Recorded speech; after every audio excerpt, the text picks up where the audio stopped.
السلام عليكم ورحمة الله وبركاته. ازيكم يا حبايبي؟ عاملين ايه؟ وحشتوني جدا. معاكم مروة من قناة يوميات سعد ومروة. هنعمل مع بعض النهاردة مكرونة باللبن بالمكسرات. هنعملها في اقل من 5 دقايق. بس يا ريت لو اول مرة تشوفوا القناة متنسونيش في الاشتراك وفي تفعيل زر الجرس عشان يوصلكوا كل جديد، في كومنت حلو زيكم علشان اكمل في التصوير الفيديوهات بتاعتي. هنعمل المكرونه النهارده بمكونات سهله وبسيطه، وهتبقى في اقل من 5 دقايق. يا ريت تكملوا معايا الفيديو ده. 5 دقايق يا جماعه، مفيش فيها حاجه. يلا بينا على الوصف.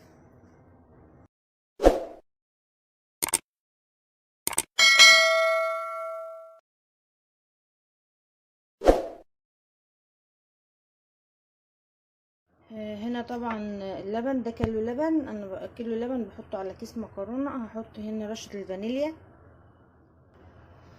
هحط هنا رشه فانيليا كده، ما تكتروش لانها بتمرر. رشه بسيطه كده. وطبعا بتحط كميه السكر اللي انت عايزاها. كميه السكر ده انا بعاير بالمعلقه دول 20 معلقه كبيره بس مش مليانه على الكيلو اللبن. احنا بنحبها تبقى مسكره شويه. كيلو اللبن لازم يكون مغلي. انا غليته من امبارح وحطيته في التلاجة لما لميت الوش بتاعه، ولما جيت اعمله على المكرونه دلوقتي غليته تاني. لازم يكون مغلي. المكرونه بتسلقيها 3/4 سوا طالما هتحطها واللبن سايب كده. في طريقه تانية انا مش عارفه انا صورتها قبل كده على القناه ولا لا. كنت بحط هنا معلقه صغيره كده نشا بتربط حاجه بسيطه كده، وبحطها على المكرونه. بس المكرونه بتبقى مسلوقه سلق كامل، مجرد بس انها بتاخد غلوه واحده بس على النار تلاقيها خلاص مسكت وبقت هي والمكرونه واحد يعني. دوب السكر كده واحده واحده. ريحه الفانيليا جميله. المكرونه بتتسلق هسلقها 3/4 سوا. طبعا تقدري تقللي كميه السكر بتاعتك.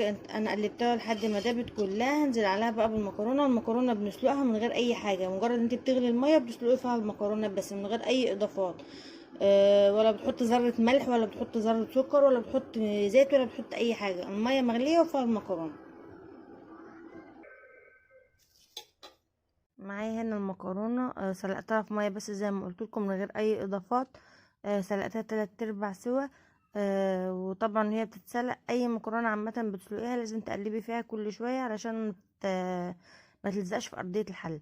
وهنا معانا كيلو اللبن. الكيس المكرونه ده حوالي نص كيلو. هنا مع اللبن معايا حطيت فيه 20 معلقه سكر من بتاعه الاكل، وحطيت عليه الفانيليا. غليته من قبل كده وحطيته في التلاجة ولميت الوش بتاعه علشان ما عنديش قشطة. لو عندك قشطة من اللي بتتشرب من بره يبقى حلو وكويس جدا.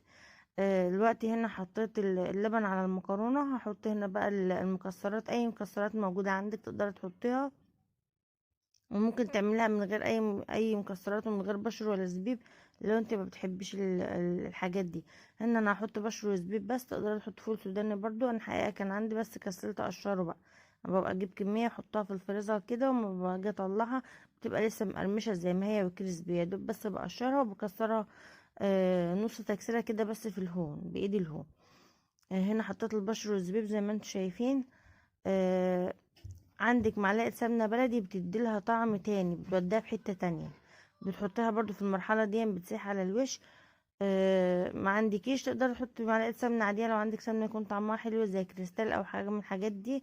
ما عندكيش تقدر تستغنى عن السمنة خالص. انا الحقيقة في الفيديو ده مش هحط سمنة لان ما كانش عندي، يعني كان عندي حتة صغيرة فقلت اسيبها للطبيخ لحد ما اجيب تاني.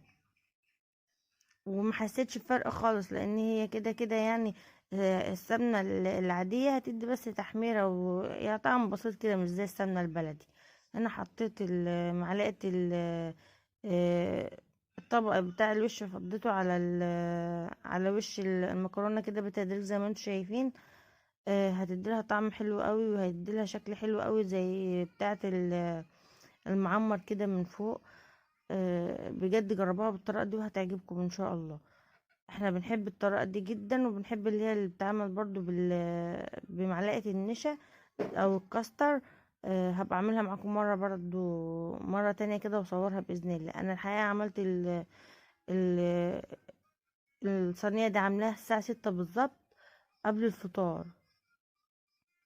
يعني هي بتاخدش وقت. عايزه اعرفكم ان هي بتاخدش وقت. على ما نغم راحت جيت من الدرس بس وراحت جابت لي المكرونه من المحل. وبكده نكون وصلنا لاخر الفيديو بتاعنا. يا ريت لو الفيديو بتاعنا عجبكم تعملوا لايك واشتراك وتفعلوا زر الجرس عشان يوصلكوا كل جديد، وبالهنا والشفا.